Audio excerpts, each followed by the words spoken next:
nothing like the stir of a fantastic pipe band, and this is one of the best in the state of New South Wales and indeed Australia, the City of Newcastle RSL Pipe Band. Would you again, ladies and gentlemen, thank them very much for getting us away to a stirring start to our Wings 1996 Australian Super Sedan Championships. An official welcome to everybody on behalf of the promotion of the Newcastle Motordrome. Our promoter Peter Gabriel promoting his third Australian title here at this track.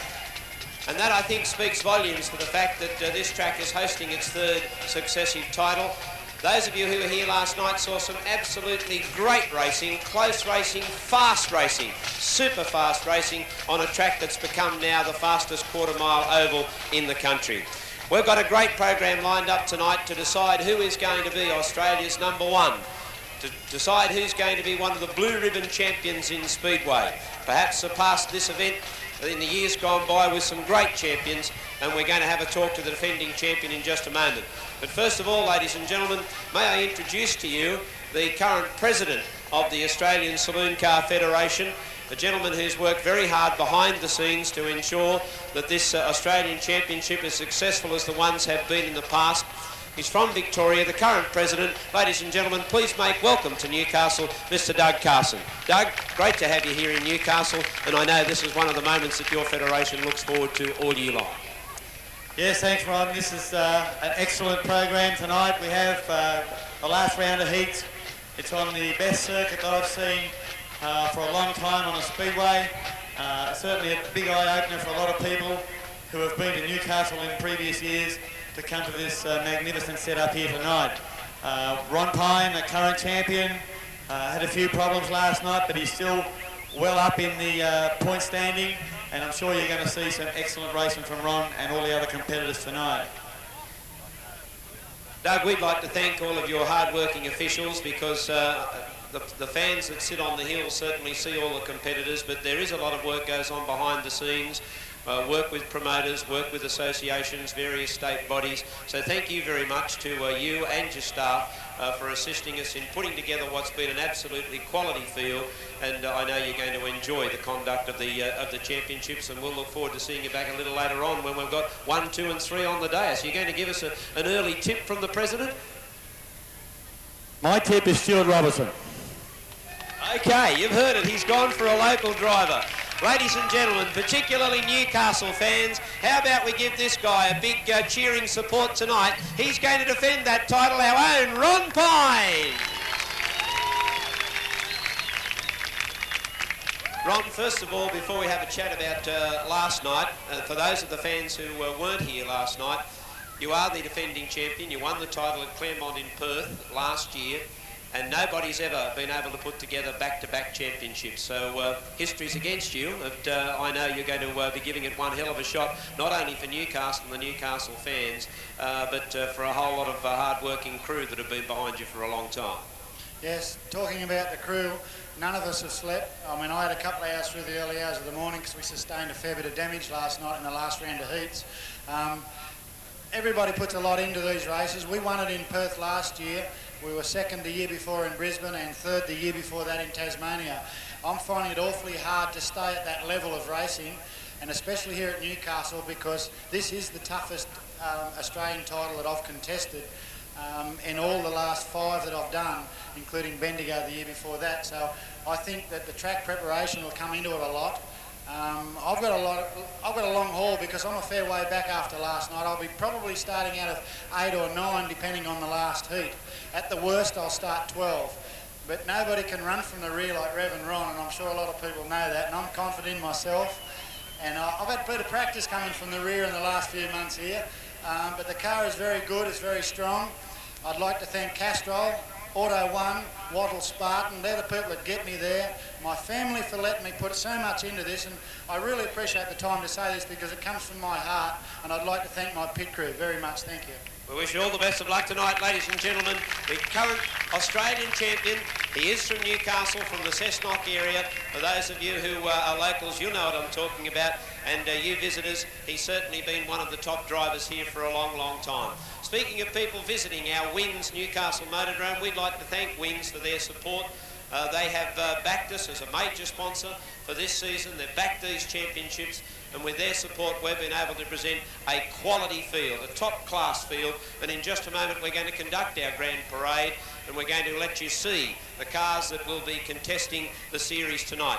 Last night we ran 3 qualifying heats of competition, and those drivers who contested competition last night built up a series of points. There's one more round of heats to go tonight. Round 4, there'll be 4 heats in that round, and at the end of those 4 heats, the highest 18 point scorers will go into the 40-lap grand final. After last night's heats, it was Steve Francis from the United States who was the leading point scorer. He goes into tonight's qualifying heats on 100 points, leading as the point scorer. The leading point scorer at the end of the rounds will start from pole position in the 40-lap grand final. Ladies and gentlemen, would you now please get ready to give a big cheer and give a big wave to your favourite drivers. We've got a lot of interstate people. Let me hear all you interstaters. Where are you all? Yes, yeah, we got you. We know you're there. We've got a lot of people from Western Australia. I know a lot of people have come over in a contingent from there. Welcome to all you people from right across the other side of Australia. Wherever you've come from these titles, we're really happy to have you here. We'd like to think that a Newcastle driver can win the title, but we're pretty good sports here in Newcastle. We really do we do enjoy having you. These are the people who worked hard behind the scenes last night too. Our crews from the ambulance service and our regular track staff and track crew here at the Wins Newcastle Motordrome. They did a fantastic job last night to have the track racing well for all of the heats of competition, and they're here to work hard behind the scenes again tonight. And then we've got the lead up of the cars coming from all over Australia, from coast to coast, to decide who's going to be number 1. Will it be, as we just spoke to, Ron Pine in the number 1 car, Australia number 1. We've got Steve Stewart from South Australia. We've got Dave Nichols from Tasmania carrying the roof number 3. We've got Terry Rickstein from the Northern Territory carrying roof number 48. Steve Francis, the point score leader, in roof number 7. Ben Ludlow, the Western Australian champion, roof number 9. Robert Gray and Bert Vosbergen, also both from Western Australia. Then we've got the Victorian contingent. Peter Logue is there. He ran very, very strongly last night. Roof number 17 from Victoria. That's Michael Nicola, wearing car number 16, but he drove very well in his heat. Queensland champion Lindsay Hawkins goes past us now, with Wayne Randall in the little Mazda RX-7 rotary powered car. Larry Nelson from Queensland. Shane Paulser is there as well. And what about it, Newcastle? Here's the New South Wales contingent, headed up by the New South Wales champ, John Pine. And we've got Harold Barnes, he's there. From Wagga, we've got Gary Curran. Tanya Peacock, the lovely lady of Speedway. She's there carrying route number 47. We've got Stewie Robertson. He's the president's tip for the title tonight. He's carrying route number 4. We've got John Leslight down from Lismore. John Lodge from our Newcastle club. Paul O'Neill from Lismore ran very well last night. Peter Garrett, John Brown, who did very well. Alan Baker's there in the 13 car. And ladies and gentlemen, the 3 trophies that the guys will be shooting for tonight, there they are in the back of our BD printers. The lovely ladies carrying the trophies that the drivers will be competing for, running 1, 2 and 3 tonight. That's it. That's our grand parade of cars. You've seen some of the champs that are going to compete tonight. As I said, coast to coast, and from Tasmania included too. Dave Nichols is in there from across the Bass Strait. Steve Francis going past us now. Steve is the current point score leader, as I said, after the heats were conducted last night. 1 more round of heats to go, and then our 40-lap grand final. For wins, we've got an absolutely fantastic Australian championship for you. So we're going to go racing. Joel, are you ready for this championship night tonight? I certainly am, Ross. And a big welcome to everyone that's travelling here tonight and everyone that's turned out at our Wins Newcastle Motordrome to see what is the big finale to the Australian Championships for 1996, brought to us by Wins, a great proud sponsor here of our circuit, and it's great to have them on board as well. They've been a great supporter of speedway racing in the Newcastle Hunter Valley area, and we thank them for their support. But geez, I really am looking forward to tonight's final round of point scoring, and then we get into our big grand final, the big 40 lapper, and hopefully we can get one of our local guys to bring home the Australian title. It would be great to see, but we'll have to contend with a very strong interstate contingent. You heard Ross before mention some of the drivers that were here. We saw them last night. For those people that were here last night, we saw some absolutely fantastic heat racing, and we'll be set for more of that action tonight. As Ross said, one more round of point scoring heats, 4 heats in the round, then we get down to the business of finding out who will be the 1996 Wins Australian Super Sedan champion. We've got a support program on as well tonight. We've got the Litre sprint cars supporting us, and also our street stock division, so they'll be on the card as well to break up the Super Sedans for this Australian title. But I really have been looking forward to this. It's great to see so many people turn out too, because this really is the cream of Super Sedan drivers from all over Australia. You will not see better, and this is a great opportunity for those speedway fans to get out and see some really great racing. So cars grouping up for the Cardiff Discount Paints Litre Car Invitation. In fact, with Cardiff Discount paint going all over my house at the moment, thanks to Henry. But the car's grouping up, ready to race.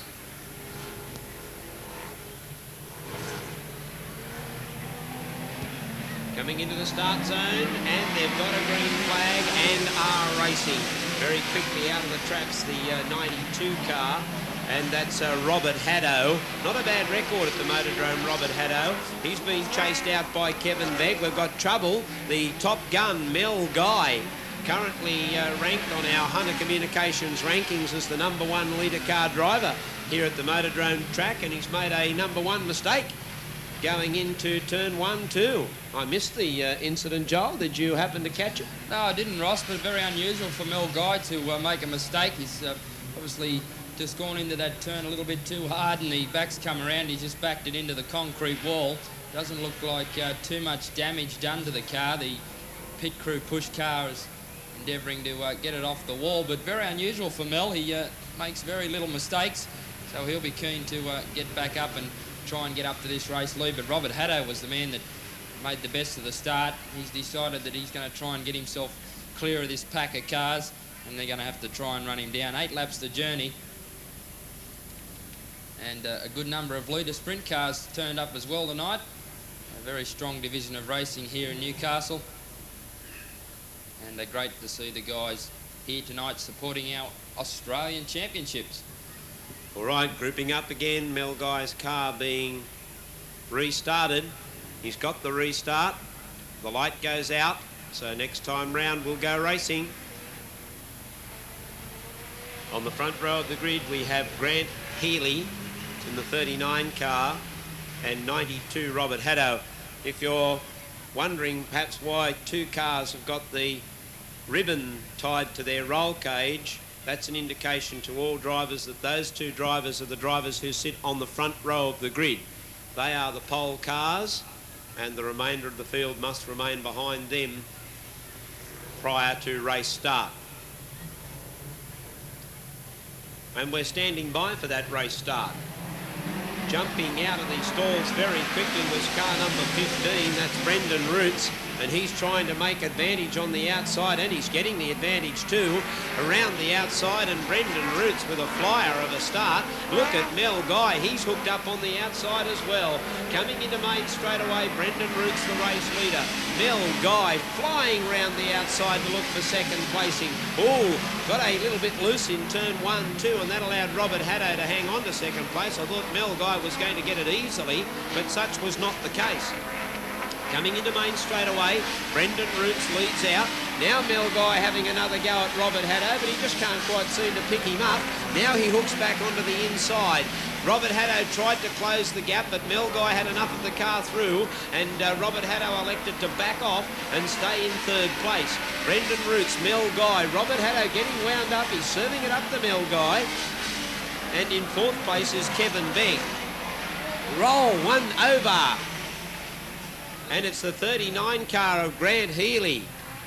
Hit the wall, got up very high on the track, hit the wall, and once he got the bump with the wall, up and over he went. And what an exciting start we've got to the night. Grant Healy, the driver, in trouble. We've got our track staff and our ambulance officers going straight to him and check and see that everything's all right. We've got a red light on and the cars will come to a stop. Once again, too, Ross, for those people that are visiting tonight, we'd like to have people stay behind that first white fence. We know it's an exciting event, but we thank you for your cooperation. We can have you back behind the first white fence for safety reasons. We are very proud of our record here at the Motordrome, and if we can have you back, thank you very much for your cooperation. The car's starting to fire up now for our restart. After Grant Healy in the 39 car, we'll have a lot of work, I'd say, to get that car prepared to get it maybe later on back out for the B main and feature events. But we're ready for a start. Lights are out for heat number 1. 5 laps to go. Brendan Roots will come off the pole, but look out for Mel Guy. He'll be all over him like a rash, I'd reckon. And Roots knows it too. He starts to go early. He gets the green flag. Mel Guy, though, moves to the outside pass. He tries to go in. He'll tuck down low. But Brendan Roots has got a good line coming out of turn 1 too. It made it hard for Mel Guy, and he starts to pull away from him down back straight away. So Brendan Roots gets the race lead. Second spot, Mel Guy giving chase. Then we go back to Robert Haddo in third place. Darryl Kimes next behind him, and Begg in the 27 car in 5th spot. But up front, it's a battle between Brendan Roots and Mel Guy. Mel Guy tries to set himself up to come on the inside, but Brendan Roots driving a nice tight line. He's making it very hard for Mel Guy to try and catch him. Back in the third place, and it's the 92 of Robert Haddo. The 56 of Darryl Time tries to come up on the inside. Now Mel Guy makes the dive for the race lead, and he grabs it too coming out of turn 3-4, and he gets the lead with only 2 laps to go. Mel Guy leads in the black number 5 car. Brendan Roots got a little bit untidy in that corner and lost a lot of ground. But Mel Guy starts to kick away now as they move up to some of the slower cars. He's only got 1 lap to go from here, and it looks like he might take out the first event of the night. Mel Guy in the 5 car into turn 1-2 for the last time, down back straight away around Richard Gardner, one of the slower cars, and he'll come out of turn 3-4 to grab the checkered flag for the first time tonight. The race win goes to car 5, Mel Guy. He takes it out ahead of the 15 of Brendan Roots in second spot. Then we go back to the 92 of Robert Haddo. Darryl Kine was next across the line, followed by Begg, the 95 of Clark. 7 of Jason Begg was next, with a couple more to finish, being the 90 of John Chapman, 12 Richard Gardner as he takes the checkered flag, and the 64 car of Kerry Kelland will be the last car across the line. No time recorded due to the race stoppage, but the win first up, the first heat, goes to car number 5, Mel Guy.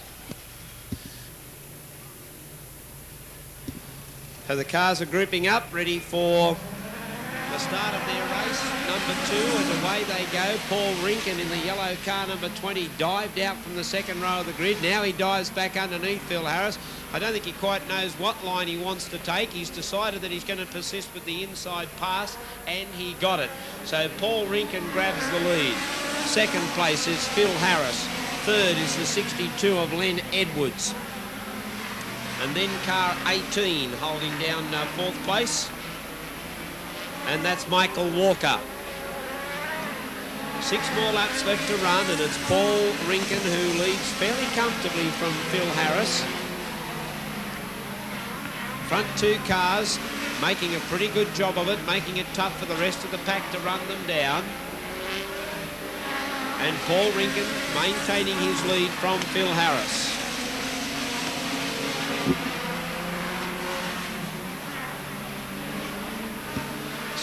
Third place behind him is Lenny Edwards, and then Walker's dropped back as we have just half the race left to continue, and Paul Rinken stamping his authority.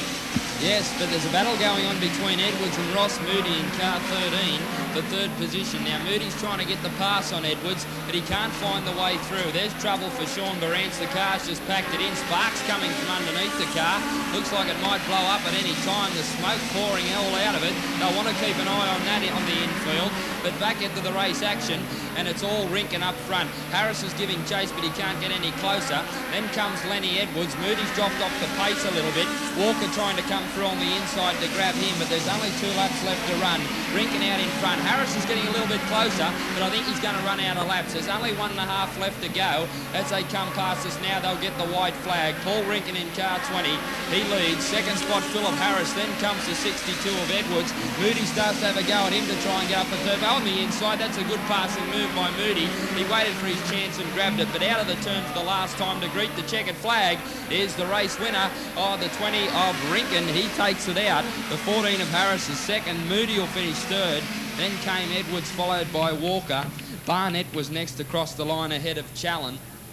And Dave Harvey in the 23 car will be one of the last to cross the line ahead of George Winder in car number 37. 2 minutes 6.330. 2 minutes 6.330 was the time recorded, and the race win goes to car 20, Paul Rinkin. And Jeff Pickering stuck in turn 2 in car number 94. Didn't make it to the checkered flag, but the steward officially declared the race at the previous lap, so he will finish the race, but he is at the rear of the field. He's sent to the rear. That's, people want to know those sorts of things officially. That's going to be bad luck for Ross Moody then, Ross. I think he grabbed him on the turn. Oh, yeah, it will be too. He won't be too happy with the officials. No, I get you, yeah. Wondered what you were sort of having a bit of a groan about there. So, what a night. This is one of the nights that everybody remembers when you conduct an Australian Championship. We were saying last night, Joel and I having a chat, that no doubt about the fact that the 3 premier speedway events on an Australian speedway calendar, apart from the international meetings, the conduct of the Australian Sprint Car Championships, they'll be in Brisbane this year. The Australian Super Sedan Championships, which we're finalising tonight, and then perhaps the Australian Speed Car and Solo Championships would be next on the list. The Speed Car Championships being held in Perth.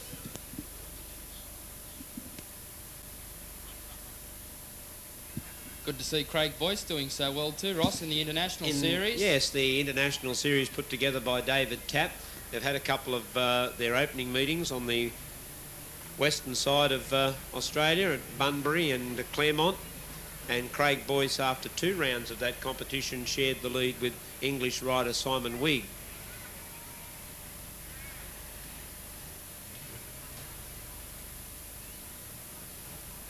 So the street stocks are coming out. These are the stock standard cars, whatever shape the car you see. And you'll see a lot of Fords because they do tend to dominate this division. Yeah, you'll see a lot of them on the infield. Oh, okay. During the night. The Holdens, no doubt, will be the one up front. Mick Bennett driving a Commodore. Watch him skip away. Oh, you don't think that other car beside him will have anything to do with it, do you? I see. And they're supported, the street stocks tonight. They're 2 heats by the great people from Hunter Communications. Alan Byrne and the wonderful staff there will either set you up if you're brand new to getting computers, or if you're looking to update and keep up to date with the age of computerisation, then Hunter Communications are the people we recommend you see. Just like we recommended Cardiff Discount Paints. I got mine there. Can't complain one little bit. Not particularly when all I did was buy the paint. I got someone else to do the painting. Yeah, it's been hell rubbing that old paint back, setting up the boards. So we've got the street stocks lining up. A lot of cars in this division in the Newcastle area. Relatively cheap form of way of getting involved in speedway. some good drivers in this division.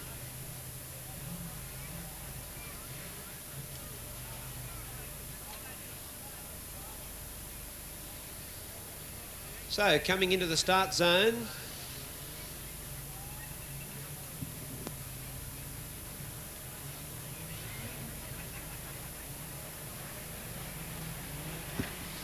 so into the start zone and away they go, and it was Mick Bennett on the outside in that Commodore has grabbed the lead from Steve West in second place.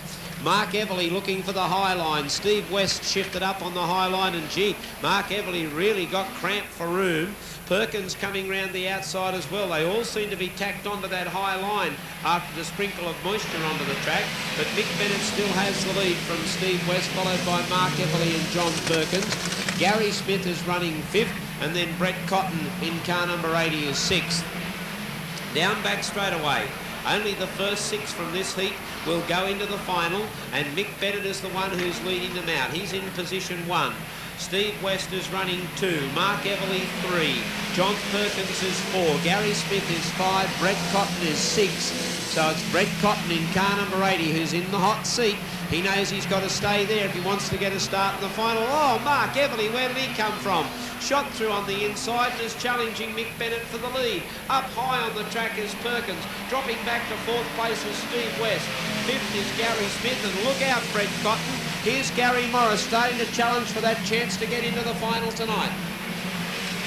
But back up front, Bennett's coming under pressure now from Everly in the 122. Perkins back in 3rd spot, then comes Steve West. But Bennett holding it out in the Holden. He's only got 2 laps left to run, but look at the pressure come from Everly. He's trying to go up high now on the track. He was down low. Now Bennett switches down low, and Everly stays high on the track. He gets a little bit of drive too coming out of the turn and got close enough to him. He's going to have to make a throw pretty soon because he's starting to run out of laps. Into the turn they come, and they'll get the white flag from here. Mick Bennett leads. 2nd spot, Everly. He's given chase very strongly. 3rd is Perkins, then comes Steve West. Everly, though, he wants to search for a way through. He switched down to the low line this time, and he's got him, I think. Down back straight away. On the inside goes Everly, and he grabs Mick Bennett on the final lap. Bennett will come back at him on the outside. Everly on the inside, but Everly's got the advantage. A good drive, and he takes the checkered flag. 2nd spot will be Mick Bennett, then came Perkins, followed by Steve West. Gary Morris was next across the line ahead of Cotton. Smith in the 77, Jason Owen, was one of the last to come across the line ahead of England. The 35 of Rob Hale, 78 Chris Islip, and the 48 of Chris Griffith. Tails off the field, 2 minutes 7.520 the time recorded. And how about a round of applause for this guy? He's done it very well. 122, Mark Everly. Yeah, good drive, Mark. Well done. That's a really persistent effort to fight for the lead and get it right in that last lap. That's the place to win the race. Cars griding up for heat number 2. And on the front row of the grid, Matthew Taylor and Glenn Pattinson in car 12 and 63 respectively. 75 is Nathan Reed.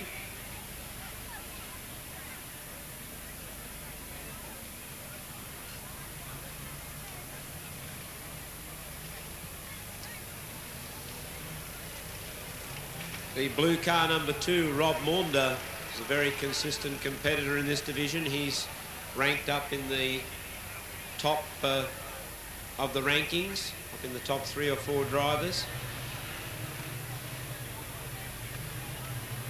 Coming into main straight away. They've got a green flag, and Matthew Taylor in the 4 jumps straight to the lead. Glenn Patterson tries to tuck right in behind him. Nathan Reed's down low on that low line. Might be a bit wet early on, but it will tend to pack in nicely.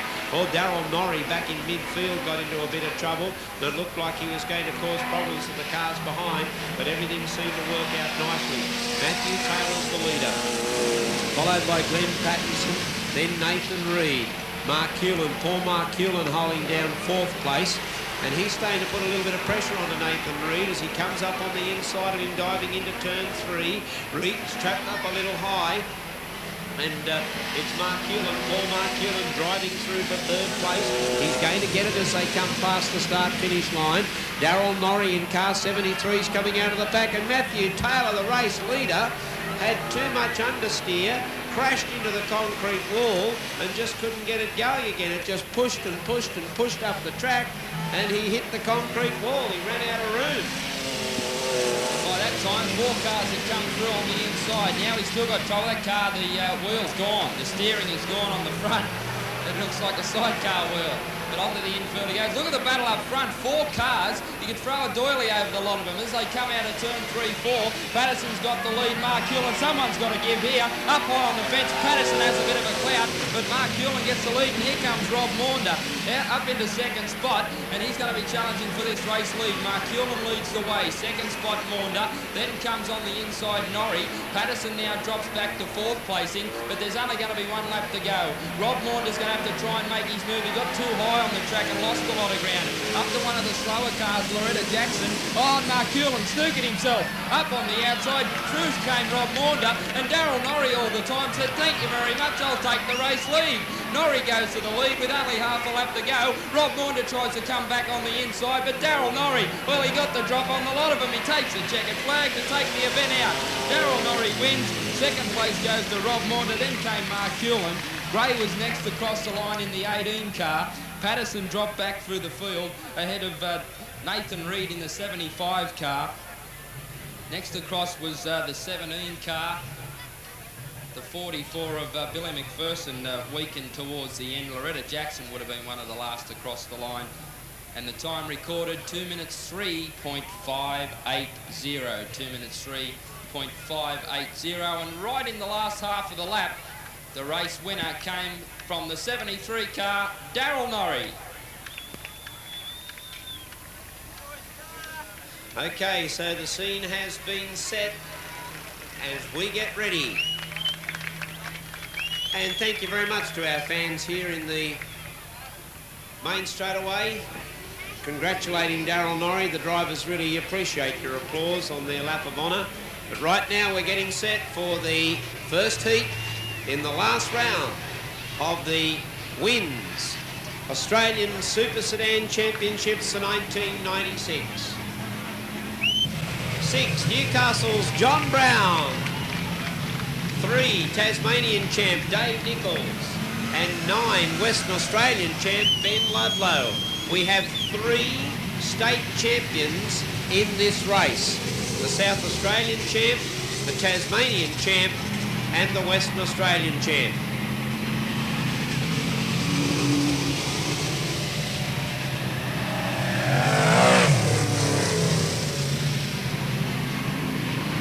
But very important here, John Brown is well up in the point standing. He's in the top 5. Paul O'Neill is also up in the top 5. Alan Baker, certainly in the top 10. Tanya Peacock, as Joel has already pointed out to you, she's in a difficult position. She was telling us in the pit she's currently 25th on the points, and she believes she has to win this heat tonight.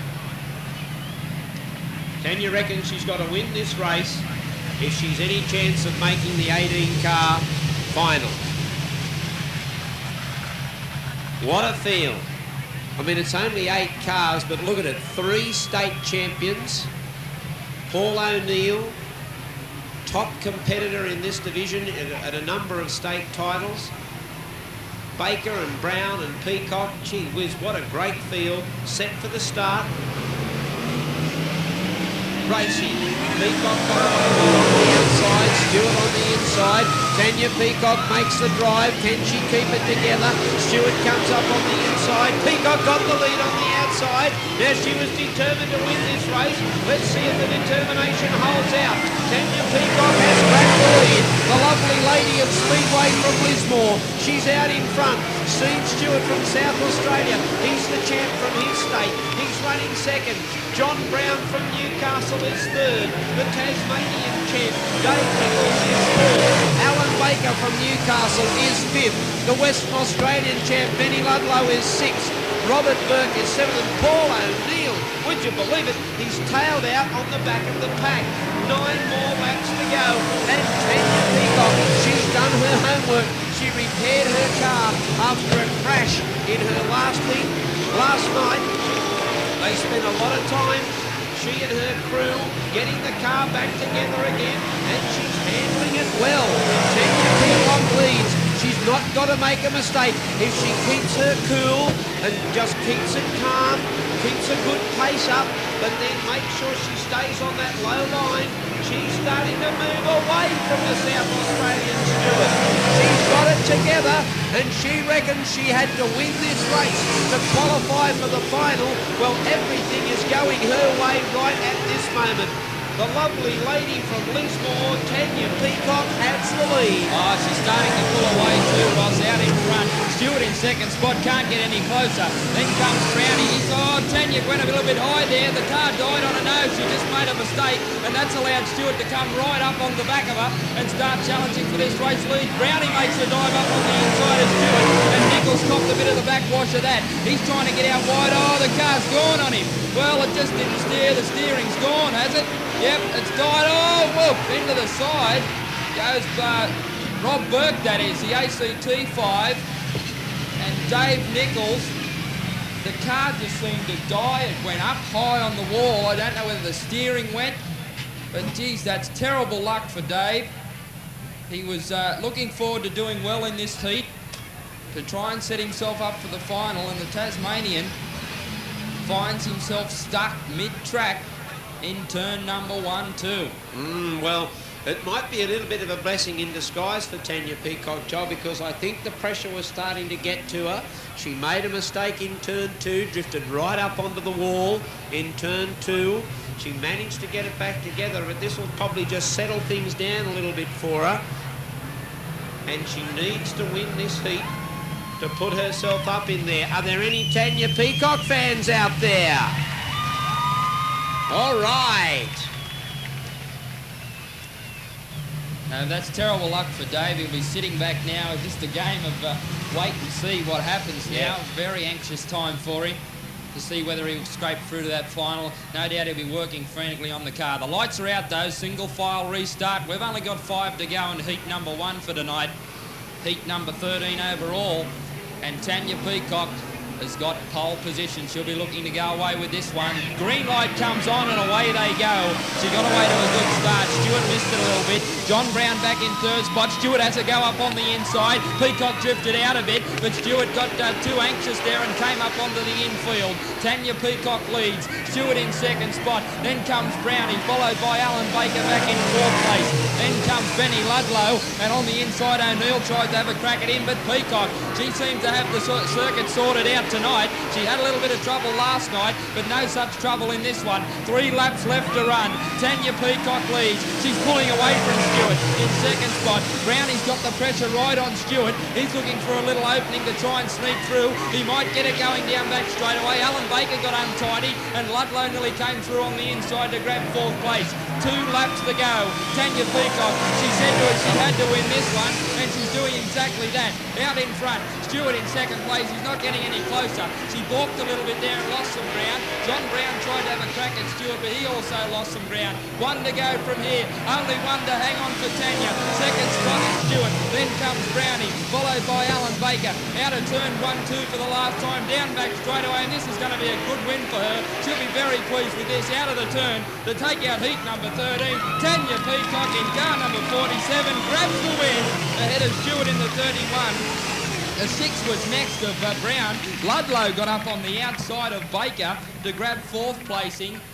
Then came the Lismore 35 of O'Neill, and the 15 of Rob Burke will finish at the tail of the field. No time recorded due to the race stoppage, but the race win, and a very impressive first up heat win in round number 4, heat 13. Let's hear it for the Lismore driver, car number 47, Tanya Peacock.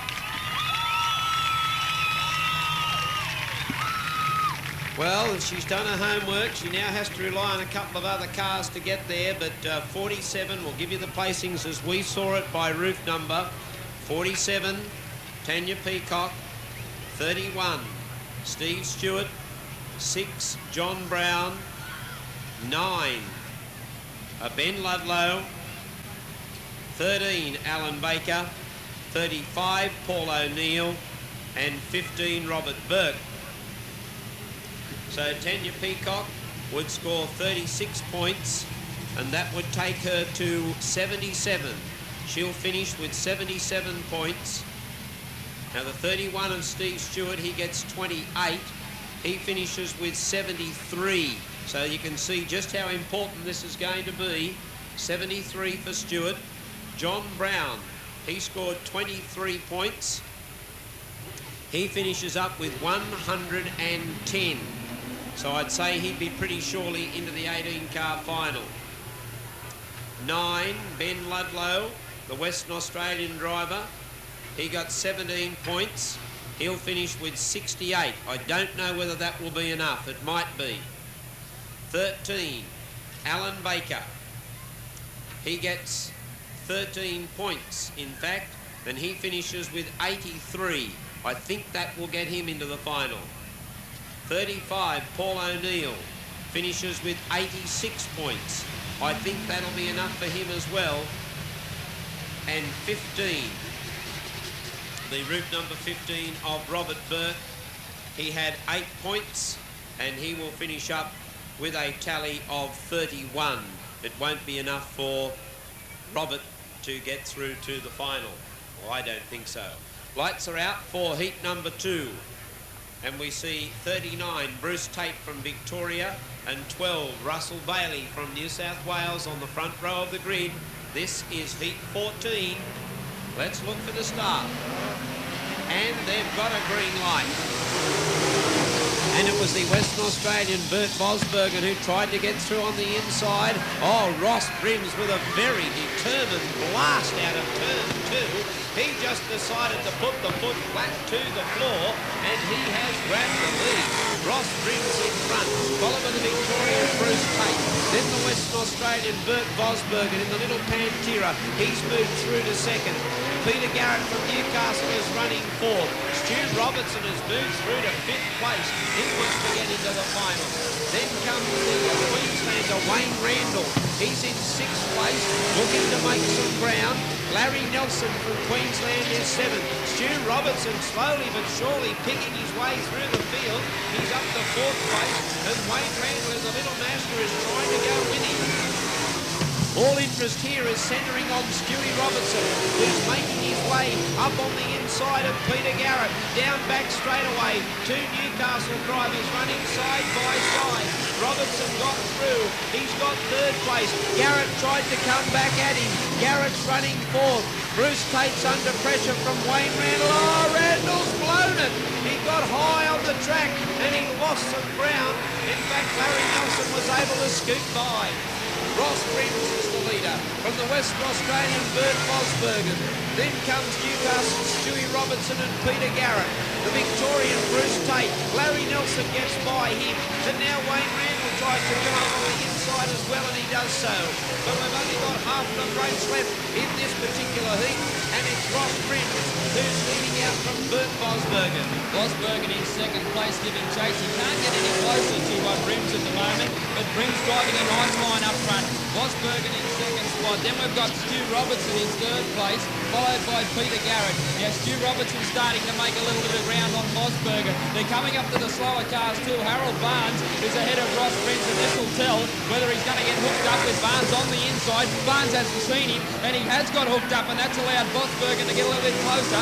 And also Stu Robertson, he's going to start to join in this battle up front very shortly. There's only 3.5 to go. Brims leads. Here comes Vosbergen, the Western Australian, trying to make a throw on the inside of Brims. He knows he's going to be close enough very shortly, and he wants to grab the maximum points. Ross Brims, though, he's held on well. He's got the race lead, and he's holding on. Vosbergen, here comes Stewie Robertson in third place. There's only 2 laps to go. Stu Robertson's the main danger. They're getting hooked up with Bailey, the slower car. They're going to have to go on the outside of him because he's holding his line. He's doing the right thing, but they're all sticking behind him. Now Brims tries to come up on the inside. Now Stu Robertson gets a split on Vosbergen. Vosbergen gets a little bit desperate on the outside. Oh, and Bailey's cleaned them all up. Oh, well, the light's got to come on.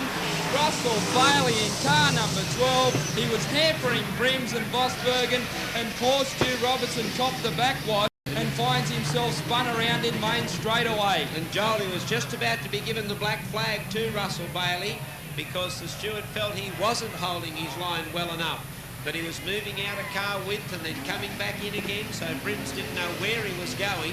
He didn't know whether to come inside or outside. So Bailey has got the black flag. He has been disqualified from the heat for not holding his line and allowing the other cars to get by. Oh, and I think he sort of said one more lap to go, didn't he? I think he pointed, he thought that might have been rain. He pointed up at the sky at something. I think the skydiver's here, is he? No. No, it's not a What skydiver he was pointing at. And I think, Joel, the officials are telling us that it's about to cost him an amount of money, that little signal that he's just given. I think it's going to cost him 100. Very expensive gesture. Now he's got the hint. The black flag to Bailey. Well, he did cause a bit of mayhem there, Ross. He got tangled up. It looked like he was holding his line, but then he tried to box on with Ross Brims down back straight away. And he's been told in no uncertain terms to Parker on the infield because there's only 2 laps to go. Vosbergen here will try and make the dive at Brims from the restart, but watch out for Stewie Robertson. What He's come from nowhere. Performance, Joel, by Robbo.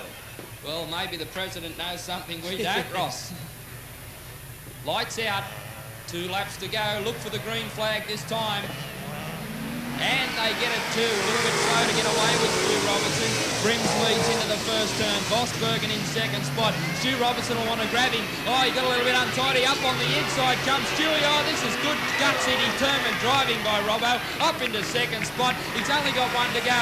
Vosbergen tries to come back in on the inside. But Stu Robertson, he's on fire. This is one of the best seasons racing we've ever seen from Stu.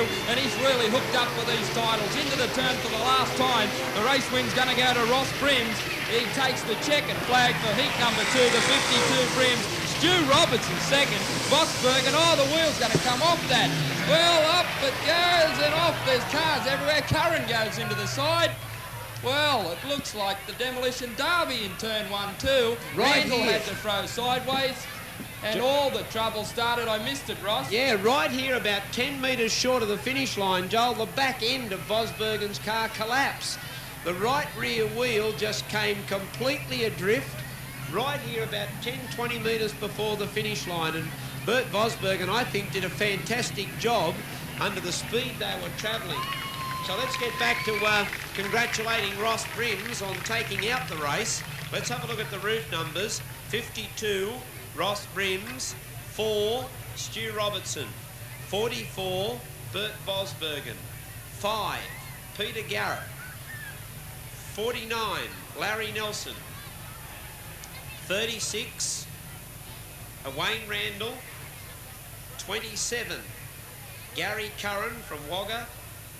39, Bruce Tate from Victoria. And 32, Harold Barnes from Sydney. That's how we saw it. Now, if that's the way the placings stand, we'll work out some points for you to let you know those drivers who were in contention and how they might finish up. So I'll just do a quick little bit of maths here, and we'll see if we can keep you up to date with the points. Let's have a look on my little piece of paper. I've got many bits of paper here tonight. The 52 of Ross Brims. Now, Ross Brims gets 36 points. That takes him on to 71. Now, he's going to be right on the edge, I would think, of qualifying. It'll be very close for him. The 4 of Stu Robertson He scored 28 points there, 117 for Robertson. He's definitely into the final, Robbo. 44, Bert Vosbergen. He scored 23 points there. That'll give him 72. Oh, gee, it's going to be crowded around this bottom section of the field. A 5 of Peter Garrett. He picked up 17 points there. So he's going to finish with a total of 50. I don't think that will be enough for Peter Garrett. 49, Larry Nelson picked up 13 points. Now there's 74 for him. So when you've got the likes of Larry Nelson 74, Bert Vosbergen 72, Tanya Peacock 77, Steve Stewart 73 and Ross Brim 71, gee, it's a crowded field. The 36 car, Wayne Randall, he scored 10 points. He finishes with 78. We have 27. Gary Curran from Wagga, he scored 8 points. He finishes with 64. I think he might just miss out.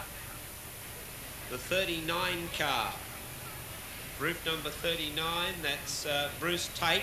Thanks, Joel. He's going to finish with 30 points. That will not be enough for him to get into the final. And 32, which was Harold Barnes, he finishes with 22 points. It won't be enough for him to get in the final. So we've got Stu Robertson on 117, John Brown on 110. They're definitely going to be in the final. I would think that Paul O'Neill with 86 and Alan Baker with 83 are going to be definite starters. I think somewhere around about the 65 to 75 point scoring mark is going to be the tricky area. That's going to be the tough area. Let's have a look at heat number 15, and away they go. Neil Lawson and Michael Hickey. John Pine trying to get right through on the middle of Wasson and Hickey, and there was no room. Michael Nicola, the Victorian, got through to second place, and here comes a caution flag out for John Pine. Now Michael Nicola goes on the outside and grabs the lead. He was impressive in his last heat last night, and he's really got the car together. John Pine from Newcastle, the New South Wales champ, gets up on the outside of Neil Wasson, and he chases out after Michael Nicola, but Nicola's got the lead from John Pine. Now here's John Pine up on the inside of Nicola. Nicola drifted out, and John Pine was able to slide through very, very easily, and he's grabbed the lead. Nicola is second, Neil Wasson is third, Michael Hickey is fourth, then the Victorian Peter Logue.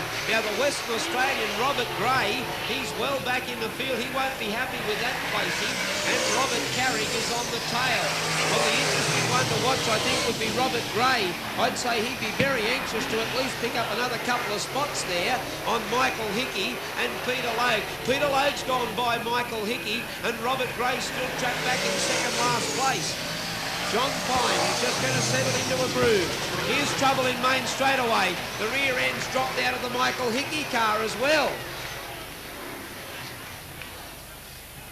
And the rear end has just dropped straight out of his car.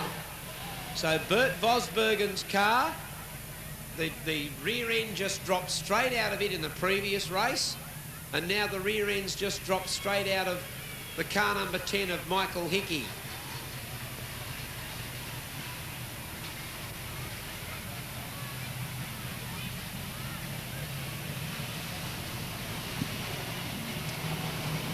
So, as Joel and I have already discussed, the drivers were very anxious as to how this track was going to hold up. And one thing, Joel, I wonder whether drivers have done their homework based on the fact that there was a speedway meeting here on Wednesday night, there was official practice on Thursday night, there were the qualifying heats last night, and the grand final tonight. I wonder if they've done the homework in relation to the fact that we've had 4 nights of speedway racing. Well, talking to Steve Randall in the pits, Ross, he seemed to have sussed the situation out and was setting his car up to the race conditions, the track conditions, and he was having a good look at the surface, and a couple of drivers were in their minds wondering just how the surface would hold up tonight. But come the 40 lapper, their drivers are just going to have to see what the surface is like and what the other cars have done, and just set themselves, their cars and themselves up according to the conditions of the track. That's how they think it'll be. I'd say particularly that final 12 to 15 laps of the 40 lapper, that's where they're going to have to be trying to suss out how this track will be.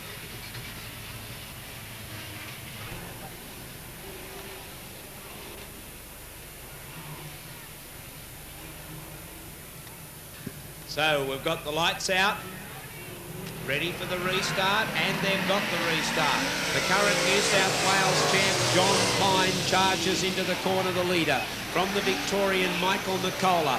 Then comes Neil Wasson. Peter Lowe going up on the inside. Robert Gray in 5th place, and then Robert Carey. Oh, Peter Lowe tends to get one more placing up on Neil Wasson.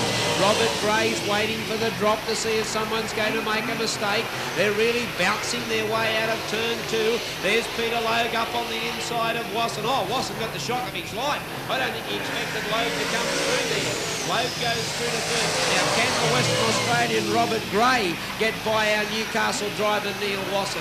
There's only 4.5 laps left to go, and John Pine's in the groove. Pine out in front, Nicola in 2nd spot in car number 16 with a 17 on the rooftop. Then we've got Lowe who's made his way up into 3rd position, but Nicola starting to put the pressure on. Oh, there goes Lowe out towards the fence. He didn't steer her properly in turn 1, 2, and he lost a lot of ground. That allowed Wasson to get closer, but he wasn't close enough to make the dive back at him. Only 3 to go. John Pine leads. Nicola in 2nd spot, the Victorian. He's starting to put the pressure on John Pine. I wonder if Pine is just backed off and just easing his way around this one. Now Logue starts to join in the battle up front, so this is turning out to be an interesting race. Down they come with 2 to go.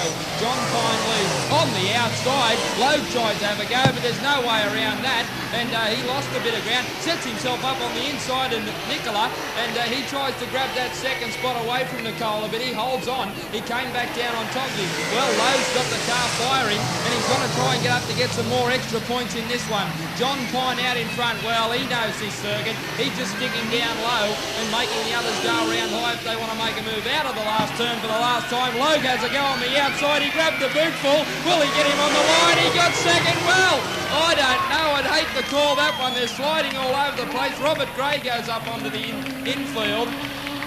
And Robert Carrick takes the checkered flag, but gee, a photo finish for the 2nd placing. Nicola had it, but Logue went out on the outside and tried to make the dive at him. I think he might have got him, but we'll wait for the official confirmation. Meantime, though, in heat number 15, the 2nd last heat of point scoring in round number 4, the race win has gone to our very own local lad. Let's hear it for car number 11, John Pine. So we've got the placings from the officials. Here they are by route number. 11, John Pine. 17, Michael Nicola, officially 2nd. 33, Peter Lowe, 3rd. 14, Neil Wasson, 4th. 24, Robert Gray, 5th. And 16, Robert Carey, 6th. Now we'll have a look at how those points stack up and try and give you an idea as to who we feel is going to be in this final. John Pine, he scores 36 points there, and that will take him to 113. So Stewie Robertson still the leading point scorer on 117 at the moment. Now the 17 of Michael Nicola. He scores 28 points there. He'll finish with 54.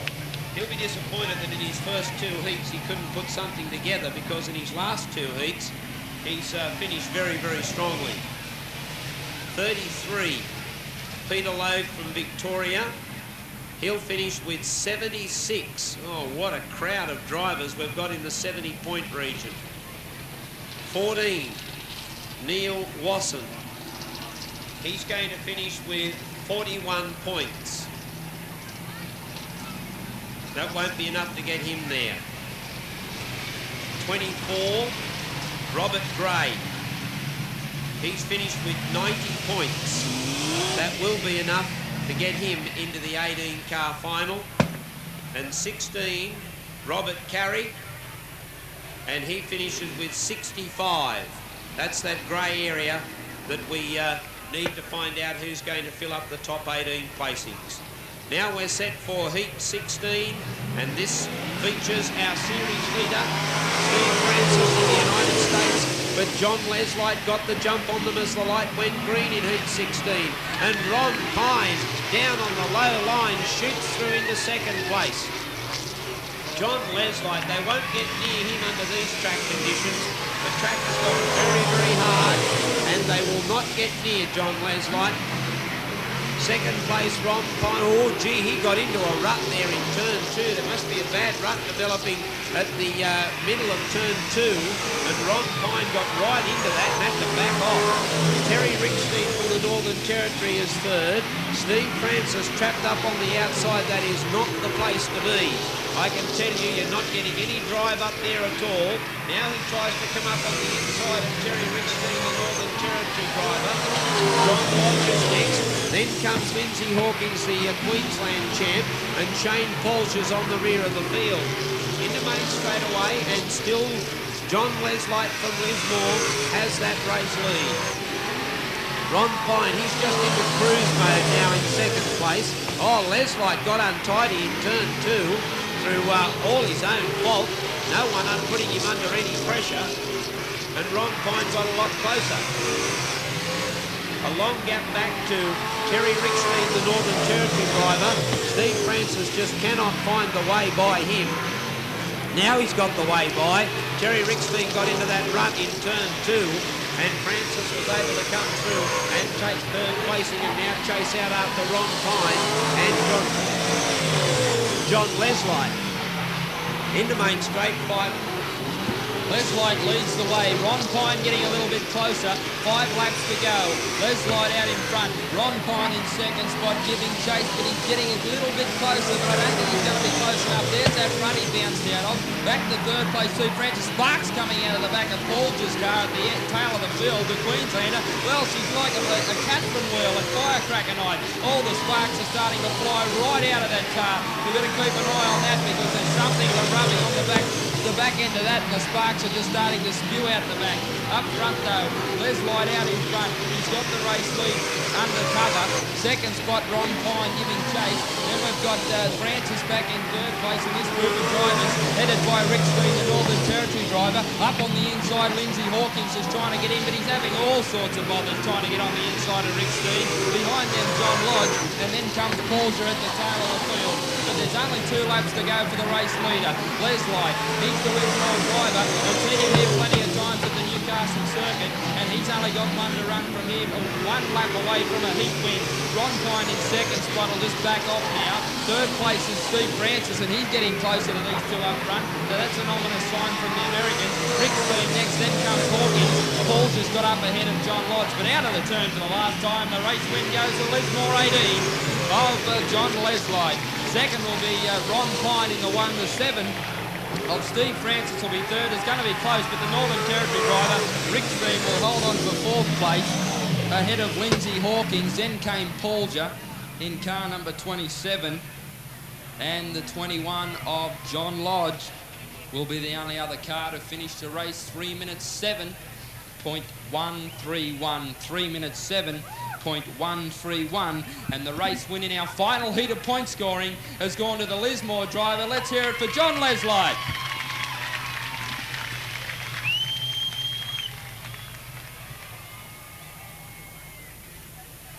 So let's have a look at the placings. Roof numbers: 18, John Leslight first. Second, 1, Ron Pine. Third, 7, Steve Francis. Fourth, 48, Terry Rickstein. Fifth, 41, Lindsay Hawkins. Sixth, 37, Shane Polger. And seventh, 21, John Lodge. I appreciate people in our audience telling us how they feel the points have gone. I appreciate that, but I do keep reminding you that the points I give are not in any way, shape or form the correct points. It's just how we think we see them, how we've done our calculations. We're probably very wrong, but we do like to try and give people an idea as just how things are shaping up. The officials will eventually give us the make-up of the field in the championship final. Okay, we're back to support racing, and we've got the Litre cars back in action. And Jeff Pickering and Peter Harvey are the two cars up front fighting for the lead. Pickering on the inside, Harvey on the outside. Pickering has the lead coming out of turn 4 for the first time. And Peter Harvey high up on the track. Jason Begg is down low. He's looking for a placing, particularly with Harvey driving up high. But there's a good move by Begg as he came right through on the inside of Pickering, who seemed to slow, and Peter Harvey still persisting with that high line. So Begg now grabs the lead. Pickering still under challenge from Harvey, and now they're starting to push their way back to the race leader, Jason Begg. So they go down past the Hunter Communications timer, just 3 more laps left to go, and it's Jason Begg who has the lead from Pickering, followed by Peter Harvey. And then the 32 car of Brian Kibble. A lot of cars pulling out and going onto the infield. They're finding the going a bit tough. But into main straight away. And Jason Begg leads from Jeff Pickering. Then Peter Harvey and Brian Kibble. You can forget the rest of them. They're being lapped, in fact, by our race leader, Jason Begg. Jason Begg now only with 1 lap to go. And he'll come down to get the white flag this time. Second spot Pickering, then comes Dave Harvey in 3rd place, followed by Kibble in the black number 32 car in 4th place. In down back straight away under the slower car, Richard Gardner goes the race leader and the eventual winner as he comes out of turn 3-4. Jason Begg in car number 7 takes out our B main ahead of Pickering in the 94 car. The 23 of Dave Harvey was next. Brian Kibble in the 32 car. Then we go right back to the driver in car number 31, who was not shown on the program, so he's a mystery. And Richard Gardner in car number 12 will be one of the last cars to cross the finish line. 1:39 minutes, .00 something.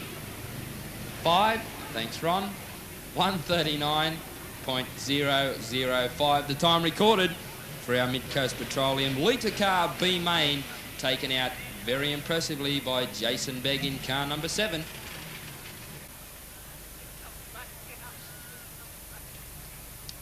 So we've got the street stocks coming into the start zone.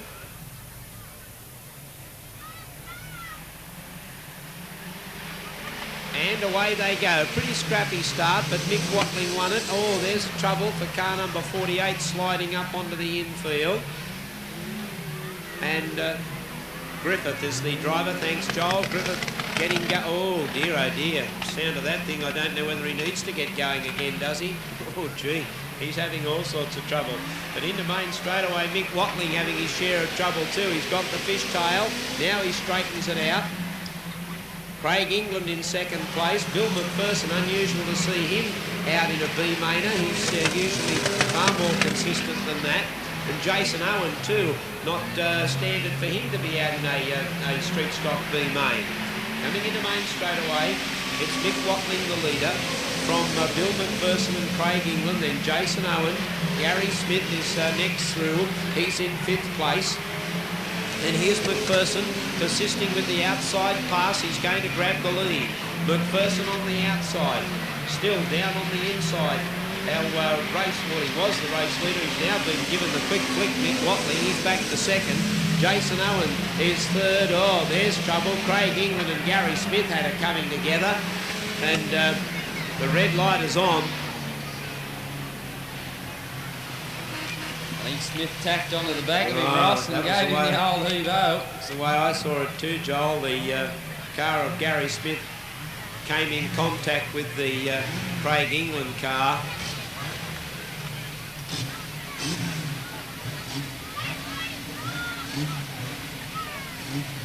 And the stewards have made a decision that both drivers will go to the rear. Well, the light's starting to flash, indicating the start possible next time round. 3 laps left to run.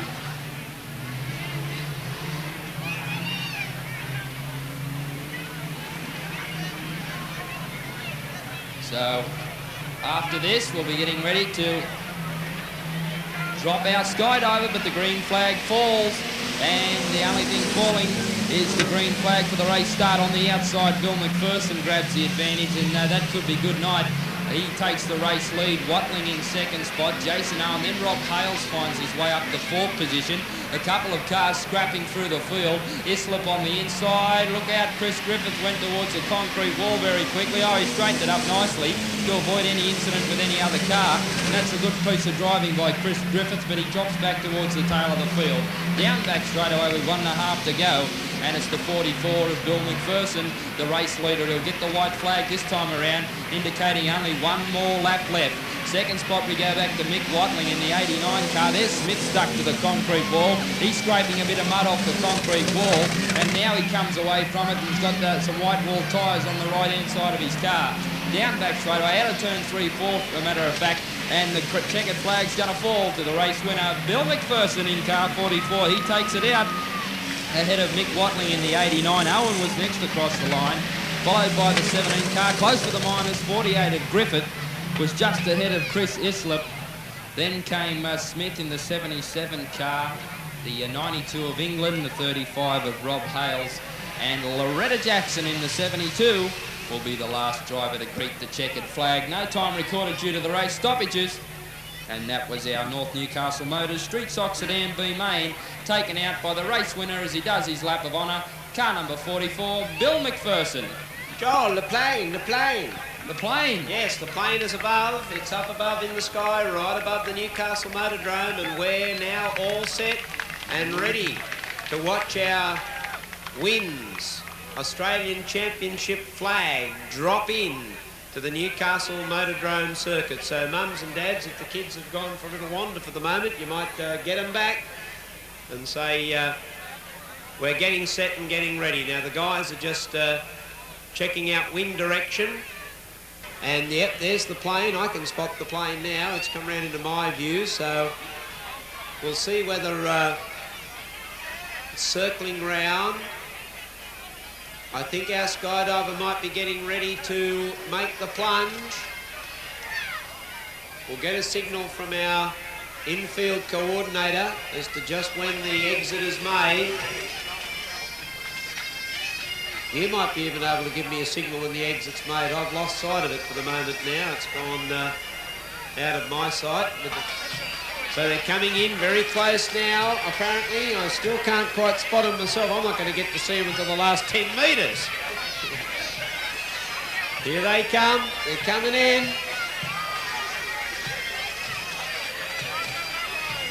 So we've got the skydivers coming in for our WINS Australian Championship. Here's the Australian flag. It's coming in. What a sight. Have a look at that. Woo! A little light too. Oh, this is a great effort. Aren't they fantastic, these guys? Come on, let's hear it for the skydivers on WINS night. How about that? Now, here's our second one in the Aussie colours. Very effective, Ross. The green and gold of Australia. And our Australian champ, Ron Pine, if that doesn't stir the goosebumps. Look out! Oh. Fantastic. Ladies and gentlemen, a big round of applause for our skydivers and our skydiving team. And a big thanks to WINS and the Newcastle Motordrome for the presentation of the 1996 Australian Super Sedan Championships. We'll take a short break and leave you with the entertainment of the City of Newcastle RSL Pipe Band.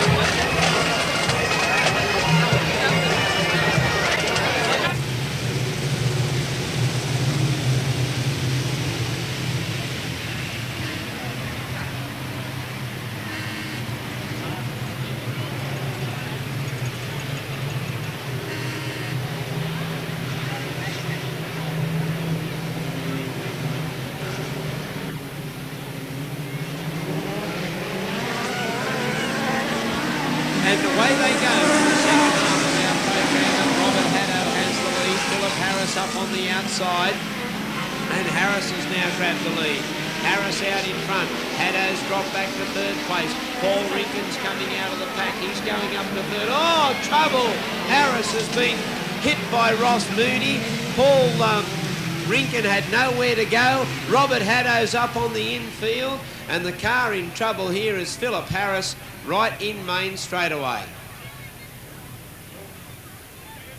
This is the Castrol Litre car final.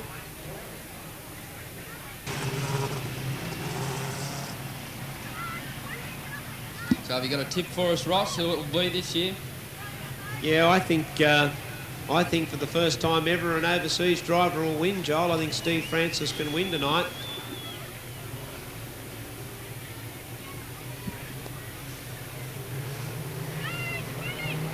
And away they go. And Ross Moody is up in front. Jason Begg got out of the pack very quickly at the restart. He tries to go on the outside of Darryl Kime, but he got too wide. Up on the inside goes Paul Rinkin, and he grabs second place away from Darryl Kime.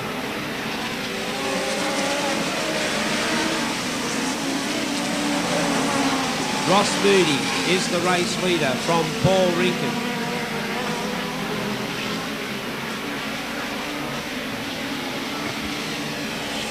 Dave Harvey in trouble in turn number 1-2. He's had a bit of a spin and goes down onto the infield. And that brings the race to a stoppage once again. 11 laps still remaining. So into main straight away, there's the green flag, and Ross Moody up on the outside. Oh, Paul Rinkin down on a nice tight low line, but Ross Moody's got the power, he's got the drive. Paul Rinkin in second place, then Mel Guy running third, and Jason Begg is in fourth place. On the outside, Ross Moody the leader. Now, here's an interesting situation. One up very high on the racetrack, one down very low on the racetrack, and Ross Moody is actually getting all the drive up high and getting the pace and the power to keep him out in front.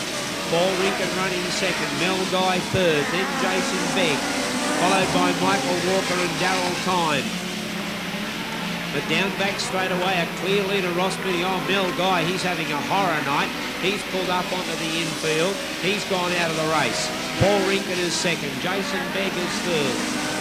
Then comes Michael Walker, followed by Darryl Kime.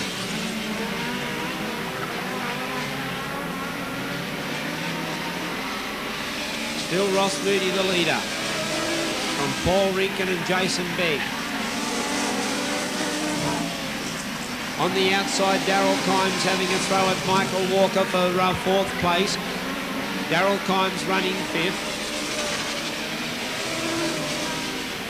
And coming into main straight away, our race leader is in fact half a lap in front of these cars, battling it out for those minor placings. And the race leader is Ross Moody, but Jason Begg doing a good job. He's moved into second. Yes, Begg finds his way into second place. There's Moody high on the track. Rinkin drops back to third place, and they go down back straight away with only 4.5 to run. Ross Moody's had the race lead pretty well covered, but he come out of the pack. Jason Begg in car number 7's the fast mover. He's starting to reel ground back in on Moody, who is high on the track, and Jason Begg nearly grabbed the race lead as he came out of turn 1-2. Back on the outside, Ross Moody. On the inside, Moody starting to lose ground on that high line. Jason Begg starting to pick him up on the inside. So 3 laps to go, and it's going to come right down to the wire. Jason Begg kept the foot down. He moved out high too to shut Moody off, but he bounced a little bit in that rut and got into trouble. Now back down on the inside. They're starting to come up to some of the slower cars, so this will be very interesting indeed. 2 laps to go. Now the new race leader, Jason Begg. Moody up high on the track. He's lost a little bit of ground now. Now he kicks on down back straight away. Up on the outside again. Looking for the move for the race lead, but they're coming up to some of these slower cars. Begg might get himself hampered. Kibble on the inside. Begg now finds himself sandwiched in between, but he's got a good line. Up high on the track he goes. There's only half a lap to go. Moody on the inside, Begg on the outside. They're going to come right down the line. Jason Begg's got him covered though. A good determined drive by Begg. He takes the checkered flag. Moody second. Rinkin will be third in the 20.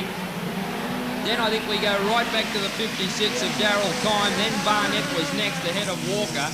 The 15 of Brendan Roots, the 14 of Phil Harris, and the 27 of Begg, Kevin Begg, and 32 Brian Kibble will be one of the last across the line. No time recorded for the final, but the race win in a very determined drive and a good gutsy effort goes to car number 7, Jason Begg. He takes out our feature brought to us by Castrol tonight, the Litre Car Handicap Final.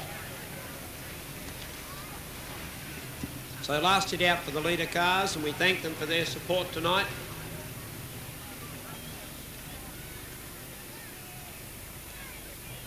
And the street stocks will be coming up next.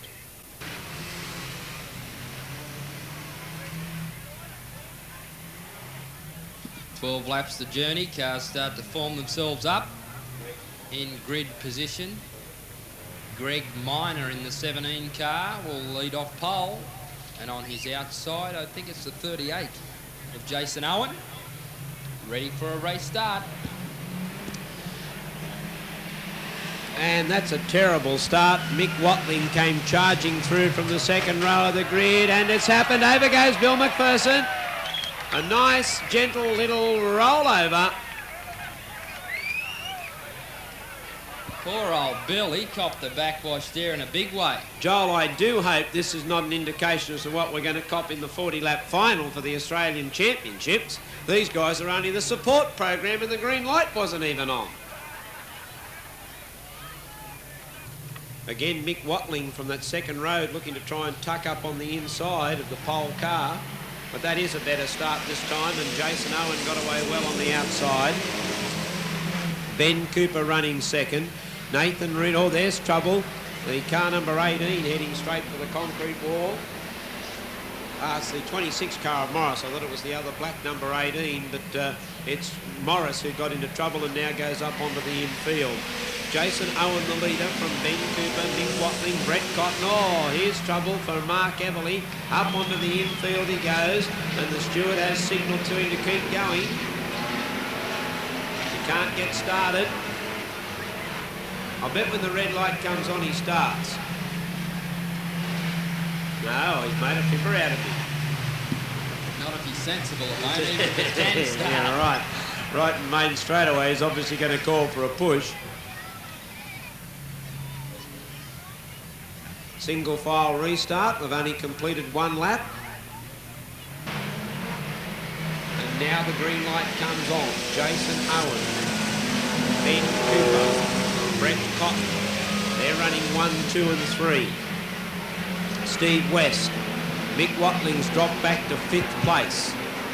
And Rob Maunder's starting to come up. He's starting to make his move as they complete yet another lap. 10 more laps to go for the street stocks in their final.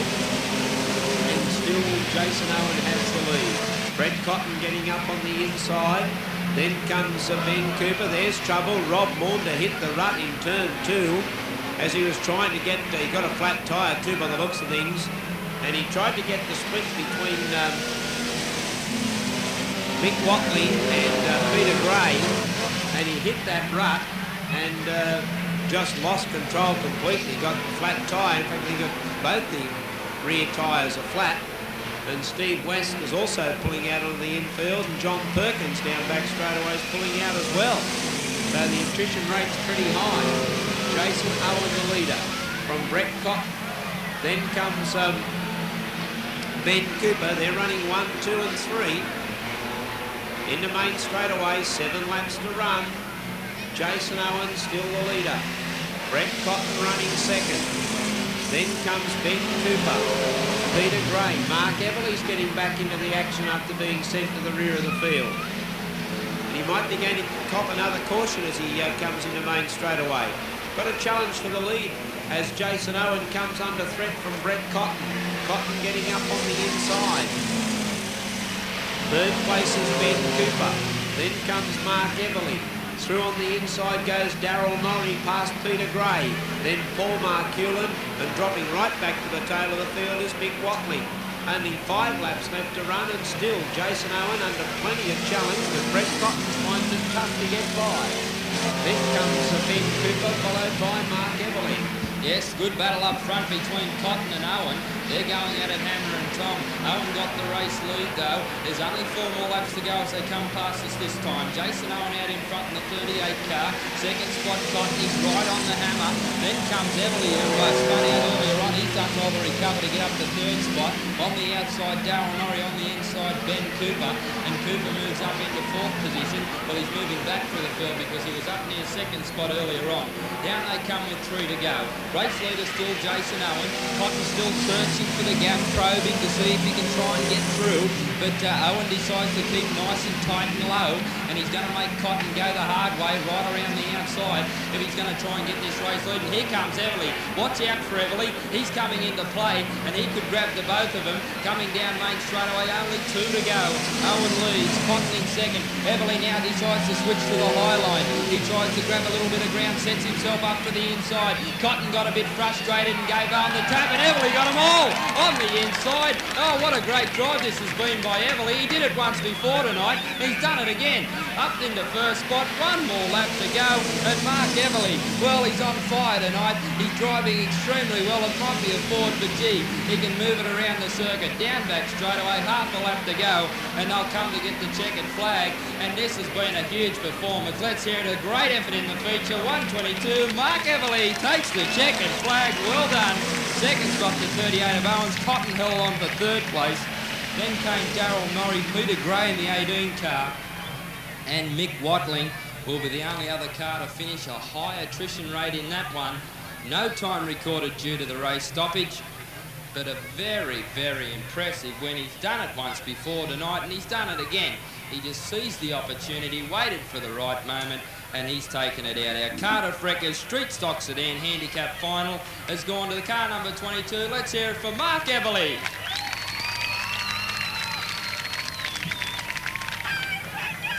Cars coming onto the track for the wins.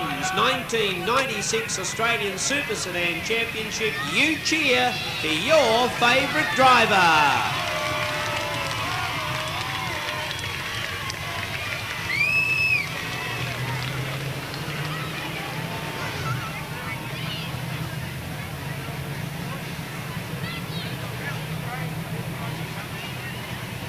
What a great field we've got assembled, Ross. Probably the best field we've seen here at the Wings Motordrome for a long, long time in the Super Sedan division. Some of the best, or if not the best drivers from all over Australia are here tonight to see who can take out this title for 1996. Paul O'Neill, one of the Lismore drivers. They've been pretty strong. They're well represented in the final field. Will it be this man again? Back-to-back titles for Ron Pine. He thinks it can be.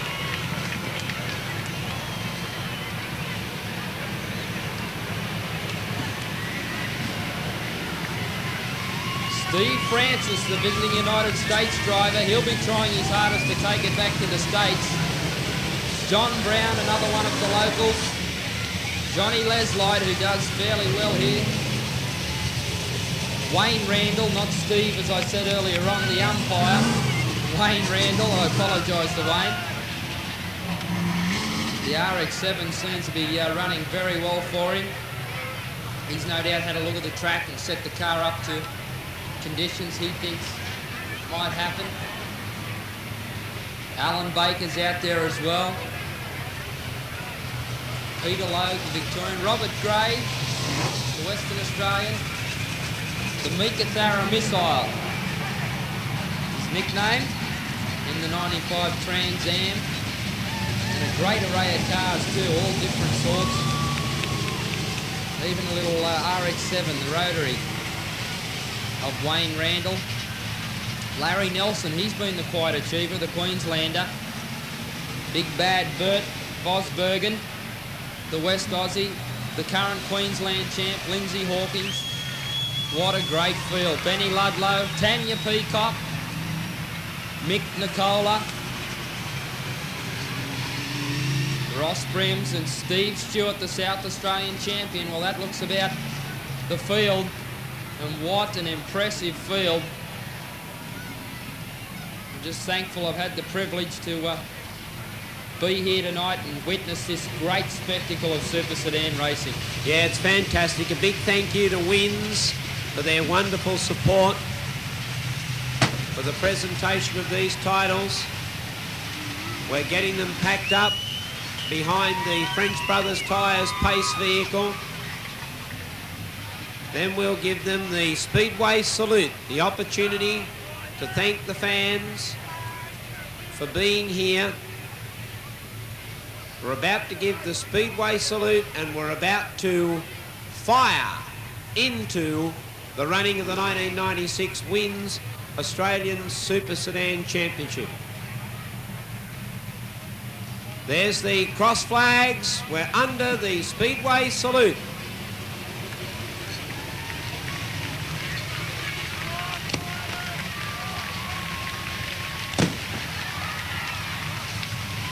And the fireworks to signal the start of the 1996. The fireworks above the track are happening right now.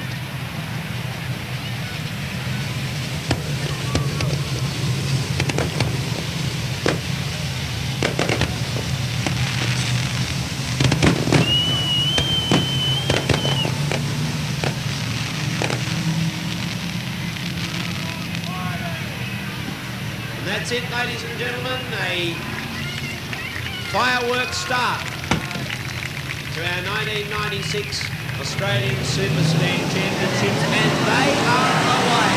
And Steve Francis up on the outside looks for the lead. John Pine on the inside. Who's going to give in? It's going to be a great battle for the first lap. John Pine, Steve Francis. Francis is still going to have a go at him on the outside. Pine on the inside, Francis the outside. They're running side by side for a full lap. John Pine gets the better and now Steve Francis will tuck in behind. John Brown is running third, Whitson is fourth. The Western Australian Robert Gray is on the inside. Sixth is Ron Pine. Seventh is Paul O'Neill. Eighth is Wayne Randall. Ninth is John Leslite. And 10th is Alan Baker as they do the first couple of laps of the 1996 Australian Super Sedan Championships. A lot of interest right round the racetrack, but the pace is an absolute cracker in this first couple of laps, with John Pine and Steve Francis really setting up a tremendous pace. They won't be able to keep going like this for 40 laps, surely. It'll be a real attrition on the cars to see who's got the right tyres, see who's got the right setup, because this pace is running and it is running hot. John Pine down low. Steve Francis is still going to have a go at him up high. There's the first mistake. The Western Australian Robert Gray onto the infield, and the chief steward has said, carry on. The race continues. Bad luck for Robert Gray. He's the first casualty up on the infield after only 5 laps. Still, look at this battle between John Pine and Steve Francis. Francis is persisting with the outside pass. There's the first lot of yellows. And John Pine comes under his first race stoppage. 5 laps were down and the pace was on. Ben Ludlow and the Victorian Michael Nicola, the two cars in trouble in turn 4.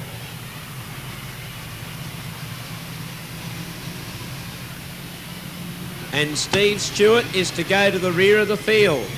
The South Australian champ has been sent to the rear.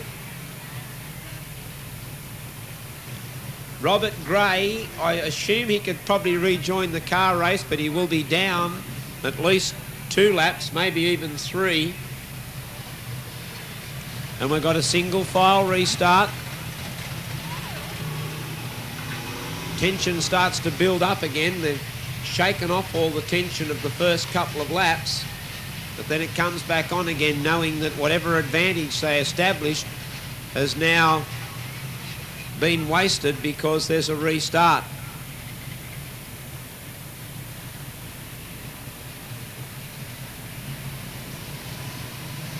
So attention being shown to Ben Ludlow's car. I think he's concerned, Ross, with a bit of body work up on the front left-hand tyre. Right. Whether it might be rubbing or he was just a little bit concerned. Got the infield crew to check it out.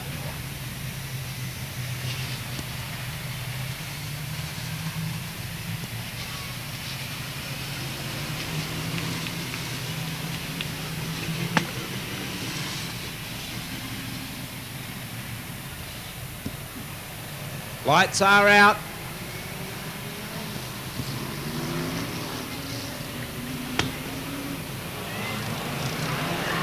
And away they go. John Pine, Steve Francis, John Brown. Now they started the race without Ben Ludlow. He's on the infield. He's having a look across to the chief steward, and I don't think he's terribly pleased about the situation at all, Ben Ludlow. But they just started the race without him. John Pine, Steve Francis, Stu Robertson's worked his way past John Brown to go into third place. Brown is back to fourth. Then comes Ron Pine. Now Alan Baker's got a problem. He's pulled up high onto the racetrack and he's dropped right back to last place, and Steve Francis is having a go at John Pine. I tell you what, the American is not going to give John Pine 1 ounce apiece up front. He will not give in on him.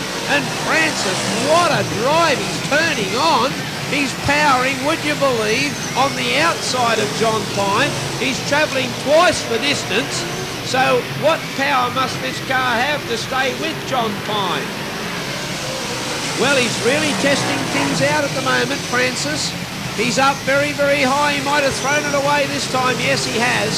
He's dropped off the pace, and John Pine maintains the lead. John Pine using some experience too, Ross. He's keeping Francis up high on the track because he knows if Francis gets down low, Francis is going to have a crack at him on the inside. He's just going to make him sit down. Whenever he goes to have a throw on the outside, Piney will push him up high towards the wall and make it very hard for Francis. Stu Robertson into third place. Then we got John Brown followed by the Aussie champ Ron Pine. Paul O'Neill in car number 35 is back in about sixth spot. Up on the inside they come with a slower car, Alan Baker, who's got trouble. He's only nursing that thing around. Down they come, and they've still got 28 laps to go. John Pine in front, but look at Steve Francis. He's hounding Piney. Piney will keep him trapped out wide. Francis keeps the foot down, tries to get around the outside, but look at Pine. He's too cunning. He's just going to stay there and push him up high and make him work hard, but Francis is working hard, and it's starting to pay off for him. He's getting closer and closer to Pine. What a great battle up front. Stu Robertson will sit there. He'll let these two go at it, hammer and tong. He'll wait to wear themselves out, and then he'll try and make a move. John Pine still got the race lead though. Francis in second spot. Here's Stu Robertson starting to join in the battle. Back in fourth place is Brownie. Robbo gets a look up on the inside. There goes very close up front, these three cars. John Pine still leads. Francis in second spot, throwing everything at him he can, but he just can't find a way through. There's a little bit of a gap on the inside. John Pine will shut him off though quickly. Francis had to go up onto the infield, so a little bit of trouble there for Francis. He got too anxious. He's a little bit anxious at the moment and trying everything he can, but he just can't get around Pine. Stu Robertson's tacked right onto the back as well, so he's going to wait for one of these two to make a mistake. John Brown back in fourth place. Up on the inside goes Stewie Robertson. He's got Francis. Well, Francis drifted off the line, and there's a bit of bodywork in there. Turn 3-4 here. They'll go over the top of it as they come out of the turn, and it'll be interesting to see whether the race continues. But it does, and up front, it's John Pine, Stu Robertson, the local boys, 1 and 2. The local track knowledge is starting to pay off, and Francis has dropped back to third place. John Brown in fourth. Then we got Ron Pine followed by Paul O'Neill. Then came Wayne Randall back behind them.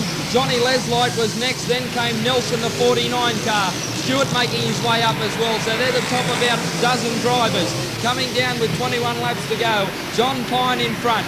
Stu Robertson. Look at Stewie go. He's determined to get this Australian title, and geez, wouldn't it be great to see him get it.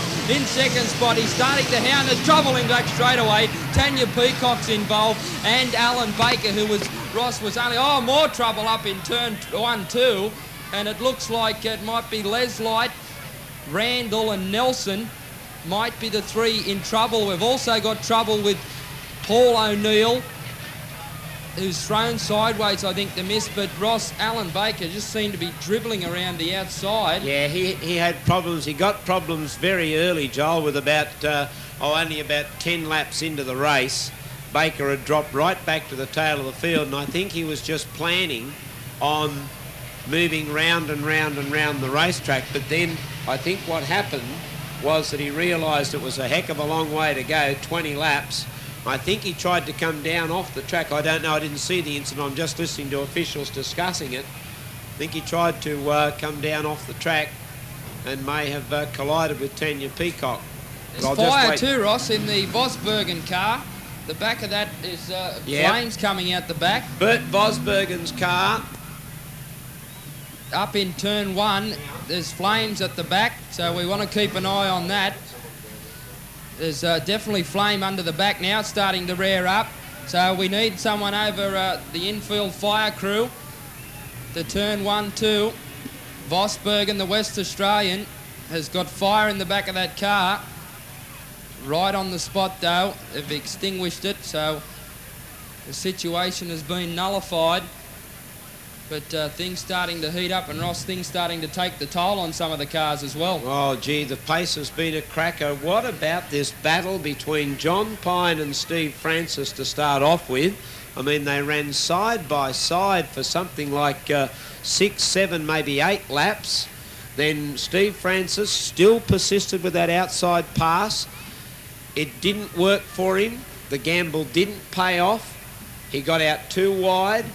And Stu Robertson made the dive through, and now it's going to be a battle between John Pine and Stu Robertson. Not far out of the race, John Brown and Ron Pine. So in the top 5 cars, 4 of them are Newcastle drivers. John Pine, Stu Robertson, John Brown and Ron Pine. Ready for the start. A green light comes on to send them on their way. Single file restart, 22 laps remaining in this 1996 WINS Australian Super Sedan Championship. John Pine resumes where he left off up the front of the race. Stu Robertson in second place. He's going to come under some pressure from Francis back in third spot. Then we've got John Brown, Ron Pine next behind them, followed by Paul O'Neill. Then comes John Litre. Up on the inside goes Francis, and that's the way to pass. On the inside, Stu Robertson comes back at him, but Francis now grabs second spot, and with half race distance gone, John Pine still leads the way. Steve Francis is running second, then Stu Robertson and John Brown. Ron Pine was the next one through in front of Paul O'Neill, then John Litre, Larry Nelson. We've got the South Australian Steve Stewart, the other Queenslander, that's Lindsay Hawkins. He's up there in around about the top 10 places of the cars that are left running. Then Ross Brims, Robert Gray and Bert Vosbergen, the only other cars running as we enter into the last half of the car race. Well, the American is back on the pace. Now, is he going to continue with this outside pass? It's unbelievable the way that he's going to continue to try and have a shot at John Pine. He will not give him any peace whatsoever. Steve Francis up on the inside. John Pine, Steve Francis trying to nudge his way through. He can't quite find the space. Pine comes back at him. Francis up on the windrow. Once he gets up there, he loses a lot of pace, and he's going to cop a caution flag for getting up on the infield. Stu Robertson running third. John Brown is fourth. Ron Pine, the current Australian champ, he's now trying to use some infield to get through on John Brown, but the track has become very, very hard, very, very rock hard, in fact. And so it'll mean someone's got to make a mistake, and you've got to be in a position ready to capitalise as soon as that mistake is made. and nobody at this point of time is making any of those mistakes. Now Steve Stewart's the only one that's made some sort of a passing move. The South Australian champ has got by one, and now we've got Ron Pine also trying to make a bit of a move to come through on the inside of John Brown. So things starting to make a couple of changes back in the pack behind the race leader John Pine. John Pine, Steve Francis, Stu Robertson, they're still 1, 2 and 3. Now the Australian champ, Ron Pine, have a look at him. He's up into 4th place, and he's probably going to try and make a real throw at it over the last 10 laps. There's only 12 laps to go now. John Pine, the track has become very hard. All he has to do is keep his cool, and I tell you what, if that happens, the last 100 metres of this car race is going to be something else, because they will make a dive at it for sure. Oh, Ron Pine's gone! Oh, the Australian champ has overcooked it. He was trying really hard, I've got to give him that much. He'd worked his way into 4th place, and he hit it just a little too hard in the corner. He lost it, and the official decision is Australia 1 to the rear.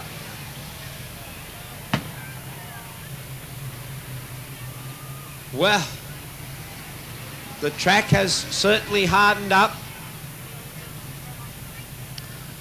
and now it will be a matter of who can keep their cool, not make a mistake under pressure. But Steve Francis and John Pine, the battle was split momentarily. Stu Robertson split up the struggle between these two. This has been a terrific battle between the pair. John Pine, the current New South Wales champ. Steve Francis looking to be the first ever international driver to win the title. And Stu Robertson, for a moment, had his opportunity. He got by Steve Francis and was right behind John Pine, and it looked as if it was going to be a chase between those two. But Stu Robertson saw Steve Francis slip by, and with 11 laps to go, the lights are out.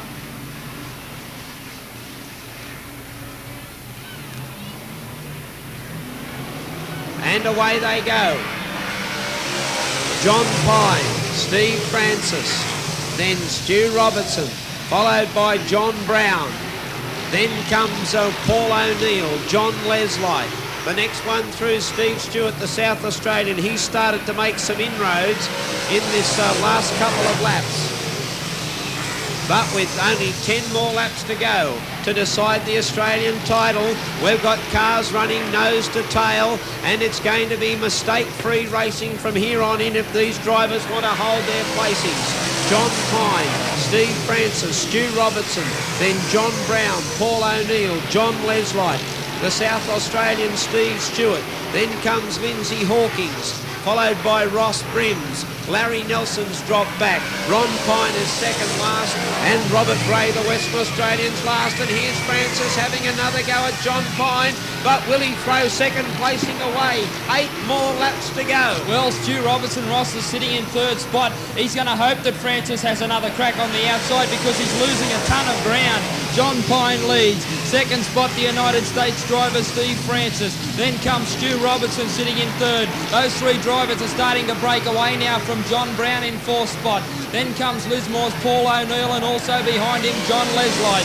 But John Pine, all he's got to do, as Ross said, is keep his head, and he's got this title. Round back straight away he goes. He's only got 5.5 laps left to run, and he can see the Australian title in his sights. He's just taking it nice and steady. He knows Francis is not going to have a go on the outside because he's going to lose too much ground to Pine. And if he does that, Stu Robertson will capitalise and come through on the inside. Now he's trying to use all the track and a little bit more, but he just can't get around. There's the Aussie champ dropping out, Ron Pine. That's the end of his title bid for the second time, and that's bad luck for Ron, but back up front, John Pine still got the race lead. Stu Robertson back in third place. He's going to try and get around Francis if he can. Up the front, there's only 3.5 to go. Piney leads. Can he hang on and make it a local victory? Well, the fans are certainly hoping so. Francis in second spot. Then comes Stu Robertson, who's trying desperately to get up and make it a 1-2, but he just can't get the ground on Francis at the moment. 2.5 laps left to run. They've come down to the last couple of laps. It looks like John Pine's got this title covered. There's 2 laps to go. Francis is in second. He realises he's only going to have to make a throw if he's going to do it, because he's starting to run out of laps and Pine's pulling away. John Pine starts to pull away. 1 more lap to go in the Australian titles. This could be it for John Pine. He's sticking nice and low. He sees the white flag. Francis is going to have a go at him if he's going to get this first place away from him. Down back straight away for the last time. John Pine. This is going to be his championship. On the outside, Francis. On the inside, Pine. Pine's going to hold on, and let's hear for the new Aussie champ. Local John Pine takes it out. Francis second, then comes Stu Robertson. John Brown was next ahead of Paul O'Neill. Then came Les Light across the line ahead of Stewart. And what a great race. Lindsay Hawkins, the Queensland champ, was next across the line. Then came Ross Brims, was next, followed by the 49 of Nelson, the 24 of Gray. But the new Australian champion, John Pine, our very own local driver, and boy won't he be happy. He will be very, very happy indeed. A great performance. He started up the front, he held on to the race, and this has been a top effort to hang on and take out this Australian title. Second place, Steve Francis. He gave chase. He chased Piney all the way. He didn't give up trying to get the race away from him. And Stu Robertson, well done to Stu. He really did drive well for third place, and he must be very, very happy indeed with that.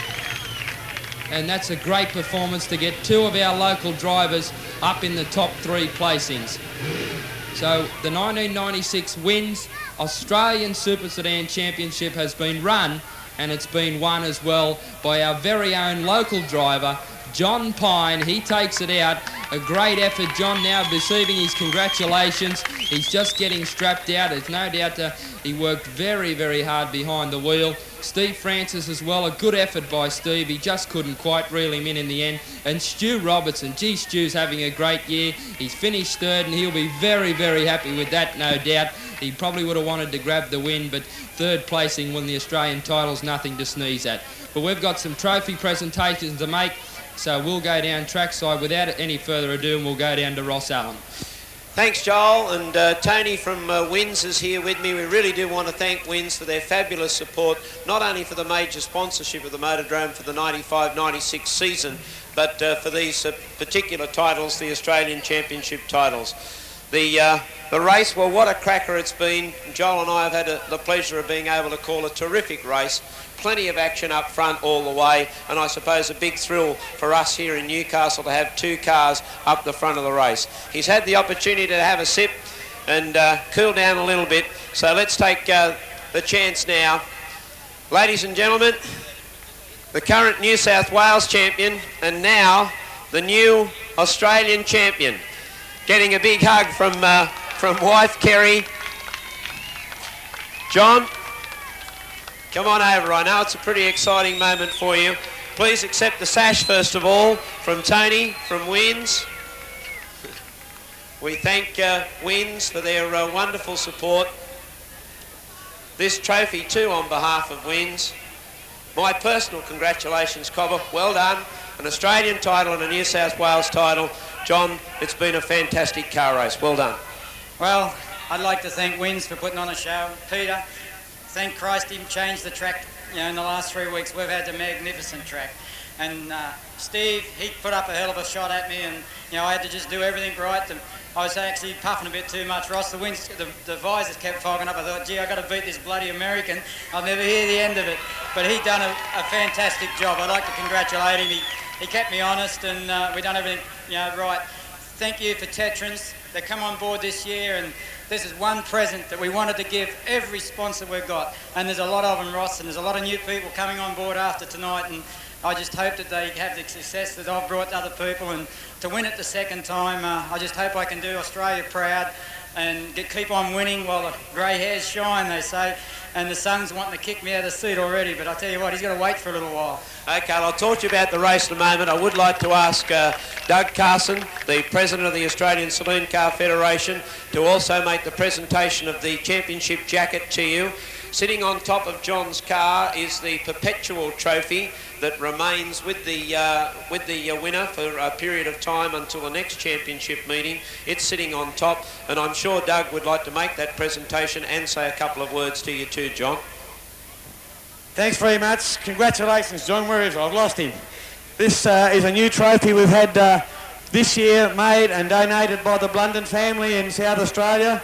Chris Blunden run the race in 1984. And over a period of years, the old trophy's got a bit tattered. They said, let's have a new one, a bright, shiny one. And all the winners are going back on this trophy till 1972. I see John Collins' name is there. It's going to be there again this year. Congratulations, John. Fantastic race. And from the ASF, thank you very much. Thanks, Doug. Just like to say one thing. I've got the best crew, best family, wife, children who support us.